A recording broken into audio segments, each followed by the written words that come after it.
Afternoon বন্ধুরা, আজকে তোমাদের সাথে একটা ভিডিও শেয়ার করছি। আমি রেস্টুরেন্টে এতটাই চাপে আছি যে তোমাদেরকে আমি দেখাতে পারি না।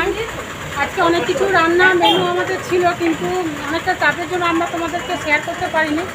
আর দেখো আমার রেস্টুরেন্টে আজকে কে এসছে, দেখো সবাই হয়তো চিনবে গণেশকে। এই যে গণেশ এসছে আমার রেস্টুরেন্টে আজকে। ও এসছে রুম্পার বাড়িতে, আমার সঙ্গেও দেখা করে গেল। এই যে রুম্পা, এই যে আমাকে দিদি দিদি করে দিদি করে যে গণেশ ভাই সবাই বলে কে গণেশ। এই যে দেখো আমার লাইফে, টুম্পার লাইফে, সবার লাইফে বা রবিদার লাইফে, রঞ্জিনীর লাইফে, সবার লাইফে গণেশ ভাই যায়। গণেশ ভাইকে দেখে নাও। কে তুমি নন্দিনী? ও হচ্ছে কে তুমি নন্দিনী। কথা বল, কিছু কথা বললে লজ্জা পাচ্ছিস কথা বলবি, লজ্জা পাচ্ছিস কেন? বল বল বল। এত ছোট লজ্জা তুই যে এসছিস যেখানে বলবি তো, আপনি এখানে এসছিস বলে দে। বলো সমাধির এখানে এসেছি, বলো তোমারই এখানে এসেছি। হ্যাঁ, লজ্জা পাচ্ছে। দেখো আমাদেরকে সাপোর্ট করে কে তুমি নন্দিনী। আজকে আমার রেস্টুরেন্টে এসছে, আমি খুবই খুশি, খুবই ভালো লাগলো। কিন্তু ব্যস্ততার জন্য ওকে কিছু করতে পারছি না। আমার ওখান থেকে খাওয়া দাওয়া করে বেরিয়ে ওখানে খাবে না কিছুতে।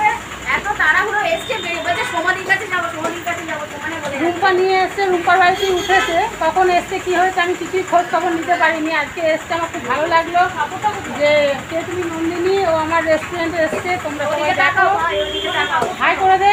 হাই করো। এই যে রুম্পা,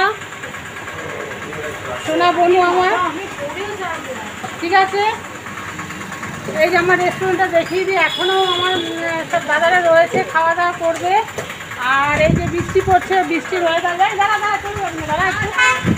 আর এই রেস্টুরেন্টটা আমার দেখিয়ে দিই একবার, আরেকবার রেস্টুরেন্টটা দেখিয়ে দিই। চিলি বাইট, গণেশ এসছে, খুব ভালো লাগলো। কিছু বলার নেই, বল। কিছু বলবে না, লজ্জা পাচ্ছে গণেশ ভাই। এদিকটা আলোটা দাদা ভাই দাঁড়াও, এখানটা দাঁড়াও। হ্যাঁ, এইদিকে দেখো, এইদিকে লজ্জা পাচ্ছে। তো বেরিয়ে যাবে একসাথে। আমরা 3 ইউটিউবার ঝড় বৃষ্টির মধ্যে আজকে এসছে। আজকে রেমাল আসার কথা, তো ভাই এত লাজু উঠছে, তাকায় না ক্যামেরার দিকে। আর আমাদের সত্যি কথা খুবই সাপোর্ট করে, খুবই সব দিক থেকে মিথ্যা কথা না। প্রচন্ড, হ্যাঁ। আমার তো প্রথম আলাপ হয় ভাইয়ের সাথে, দিদি ভাইয়ের এলবিতে গিয়ে প্রথম আলাপ হয়। তো আমাকে দিদি করে ভীষণ।